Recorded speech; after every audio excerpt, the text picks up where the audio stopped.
마켓콕 헤드라인 시간입니다. 어제 장마감 이후부터 오늘장 영향을 미칠 소식들 함께 정리해드리겠습니다.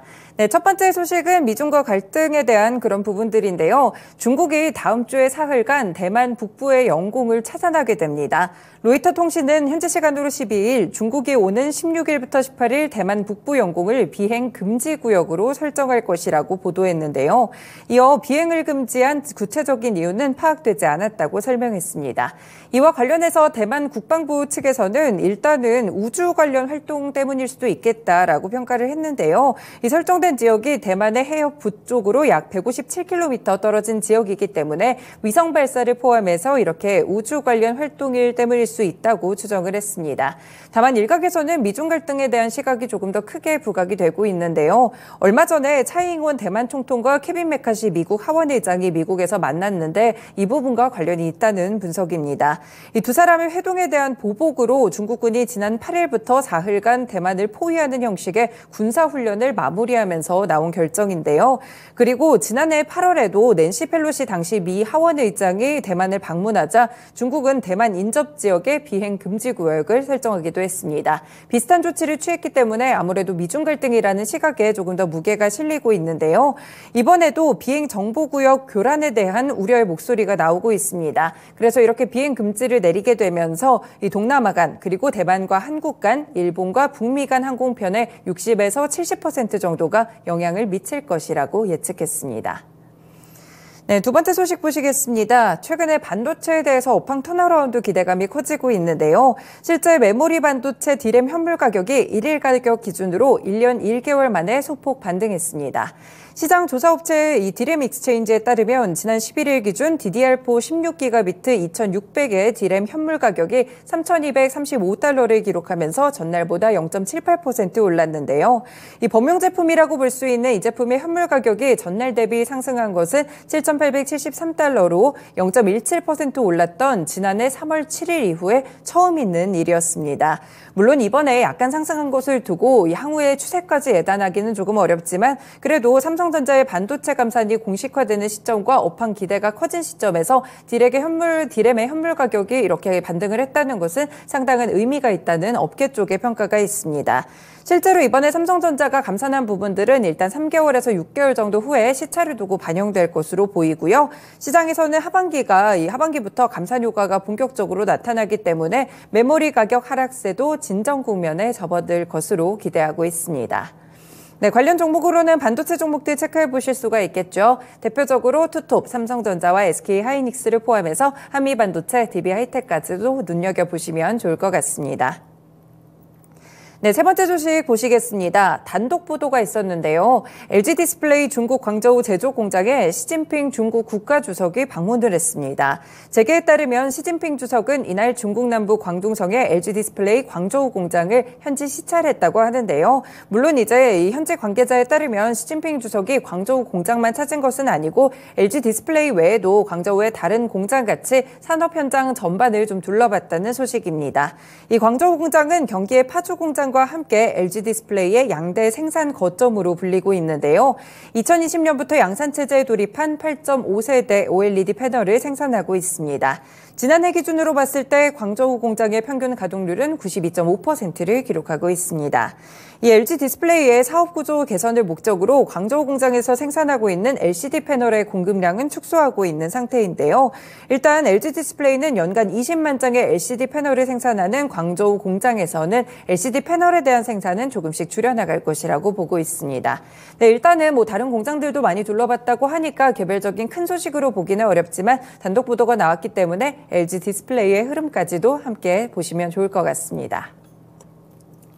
네, 다음 소식 보시겠습니다. 마이데이터 서비스 혹시 이용해 보신 적이 있으신가요? 이 가입자가 무려 9배나 폭증을 했다고 합니다. 금융감독원이 13일 발표한 2022년 금융데이터 산업 영업실적 분석 자료에 따르면 지난해 마이데이터 사업자가 총 총 64개사가 있었는데요.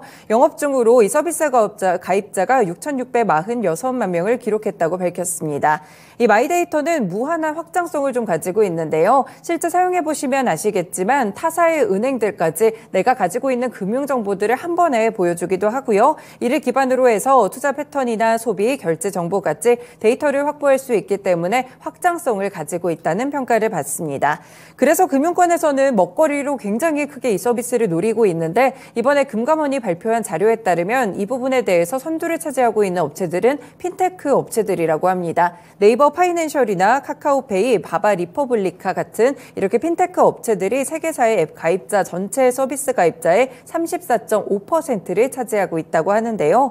그래서 마이데이터 사업자의 지난해 매출액은 2조 1,280억 원 정도로 집계가 됐습니다. 그런데 일단 보셔야 될 점이 아직까지 수익성이 좋지는 못합니다. 마이데이터 가입자를 유치하기 위해서 그동안 좀 출혈 경쟁을 펼치면서 마케팅비도 굉장히 많이 썼고요. 그랬기 때문에 매출을 넘기는 비용을 쓴 곳도 있다고 합니다. 인건비까지도 더해지게 되면서 지금 수익성은 크지 않다는 점 알아두셔야겠습니다. 일단 이렇게 폭증하고 있다는 소식과 더불어서 이 관련 핀테크 업체들 주목해 보시면 좋을 것 같은데요. 네이버나 카카오 그리고 은행 관련 종목들도 함께 체크를 해보시고요. 카카오페이까지도 상장이 돼 있기 때문에 이 종목도 보시면 좋을 것 같습니다. 네, 다음으로는 조금 좋지 않은 소식을 전해드려야 될 것 같은데 쌍방울 그룹주입니다. 쌍방울이 12일 재무구조 개선을 위해서 감자를 결정했다고 공시했습니다. 그래서 쌍방울의 김영식 보통주 20주는 동일 액면가의 보통주 한 주로 무상 병합하는 방식으로 감자가 진행되는데요. 이 감자 주식이 되는 수는 모두 2억 4,946만 2,523주가 되고요. 발행 주식수가 감자 전에 2억 6,259만 2,129주에서 1,312만 9,606주로 크게 줄어들게 됩니다. 그래서 자본금 역시나 감자 이후에는 65억 6,480만 3,225원으로 줄어들게 되고요. 감자 기준일은 7월 14일 그리고 신주 상장 예정일은 8월 7일입니다. 일단 오는 6월에 주주총회를 연 다음에 이 감자안에 대해서 다룰 예정이라고 하는데요. 지금 쌍방울이 좀 좋지 않은 악재들이 여러 가지가 겹쳐 있습니다. 전현직 임원들이 대북 송금 혐의로 기소돼서 재판을 받고 있고요. 그리고 이재명 더불어민주당 대표에 대한 변호사비 대납 의혹까지 이 검찰 수사를 좀 받고 있다는 점까지 함께 알아두셔야 될 것 같습니다. 쌍방울 그룹주들 오늘 흐름이 좀 주목되고 있는데 일단 쌍방울을 포함해서 비비안이나 IOK, 미래산업까지 계열사들 흐름도 함께 보시면 좋을 것 같습니다.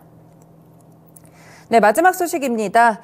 주키니 호박을 원료로 사용한 가공식품 9개에서 미승인 호박 유전자가 추가로 확인이 됐는데요. 그래서 해당 제품들이 판매 중단 그리고 회수 처리가 됩니다. 이 식약처에 따르면 대상 제품들을 몇 가지를 공개했는데 저는 일단 상장사들 중심으로 말씀을 드리겠습니다. 일단 오뚜기가 제조하고 유통했던 오즈치킨 닭칼국수가 있고요. 그리고 덮밥이 제조하고 윙잇이 유통을 했던 페이보잇 한 끼 덮밥소스, 직화 간짜장이 있고 현대 그린푸드 상품들이 좀 많습니다. 지금 나타나는 곳으로는 3가지 정도가 되고 있는데 현대 그린푸드 스마트푸드센터가 제조한 건강한 짜장 소스를 포함해서 단호박 콩크림 리조또, 포모도로 치킨 그리고 이 한 가지 더 매콤 라타투이 뇨끼까지도 이렇게 좀 대상이 됐다고 합니다. 식약처는 당초에 이 4월 중순까지 주키니 호박 원료 사용 가공식품에 대한 조사를 마무리할 계획이었는데요. 신속한 진행을 위해서 200개 제품을 수거하고 검사를 했는데 일단 27개 제품에 대해서 판매 차단 그리고 회수 조치를 완료했습니다. 식약처는 향후에 주키니 호박을 원료로 사용한 가공식품에 대해서 관리를 강화하고 모니터링을 할 계획입니다. 앞서서 말씀드린 제품들이 좀 포함된 식품 기업들 주가 흐름 보셔야 될 것 같은데요. 첫 번째로는 오뚜기가 있겠고요. 두 번째로는 현대 그린푸드까지 함께 체크되고 있습니다. 네, 이렇게 6가지 소식들 전해드렸습니다. 마켓콕 헤드라인이었습니다.